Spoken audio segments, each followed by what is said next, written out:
Vous savez, la classe politique, les politiciens et surtout les politiciens congolais, la première qualité qu'on peut leur prêter, c'est la sincérité. Tout ce qu'ils disent et ce qu'ils pensent en réalité, nous ne pouvons pas le savoir.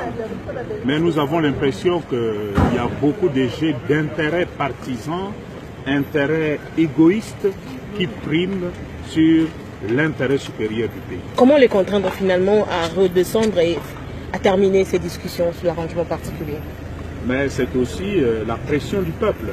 Parce que tous ces gens, la plupart sont des députés, il y en a qui assument de fonctions publiques, etc.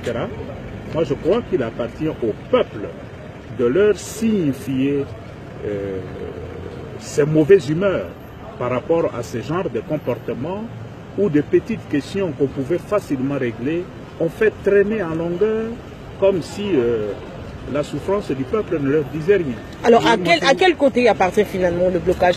Qui veut bloquer le processus? C'est la classe politique congolaise. Il y a la majorité signataire de l'accord et le rassemblement. Qui veut bloquer? De l'autre côté, le diable. Moi, je crois que quelque part, les politiciens se retrouvent sur un point. Et des fois, nous nous posons même des questions. Est-ce qu'ils sont intéressés à aller aux élections? Que ce soit ceux de la majorité ou ceux de l'opposition. On a l'impression que quelque part, ils sont tous d'accord qu'on fasse traîner les choses.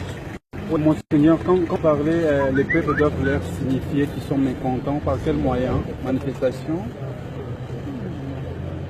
Vous avez des délégués au Parlement et tous ces politiciens qui sortent, vous êtes des journalistes, vous les rencontrez.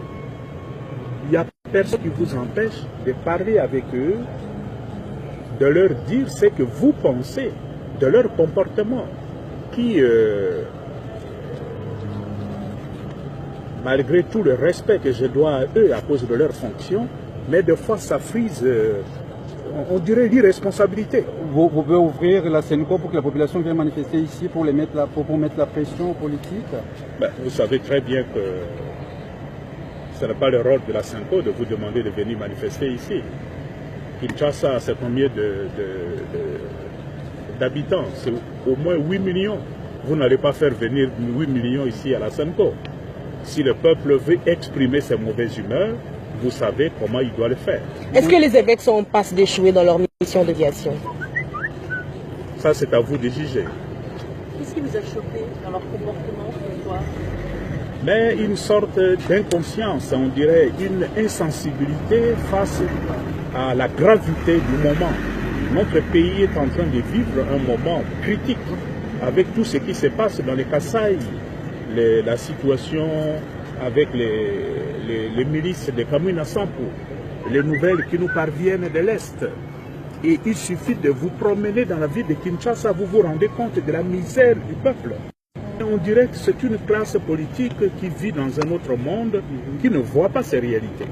Monseigneur, vous avez dit qu'ils ne sont pas prêts. C'est comme s'ils ne sont pas prêts pour aller aux élections. Ils sont prêts pour quoi? Ils sont prêts à faire quoi?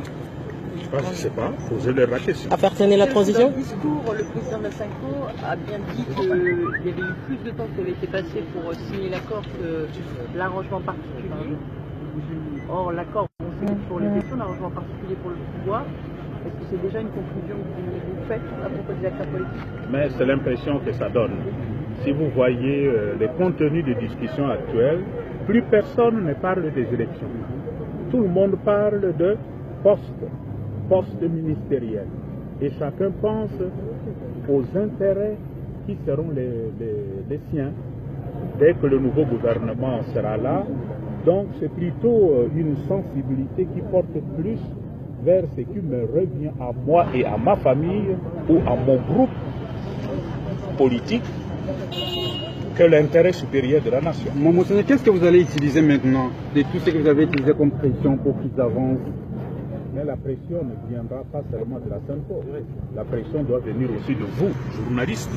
C'est toute la question. Nous nous posons aussi des questions. Est-ce que vous vous assumez votre responsabilité devant cette situation? C'est aussi à vous de donner la bonne information à la population. C'est à vous d'interpeller par vos analyses critiques la classe politique pour qu'ils puissent en fait s'assumer réellement.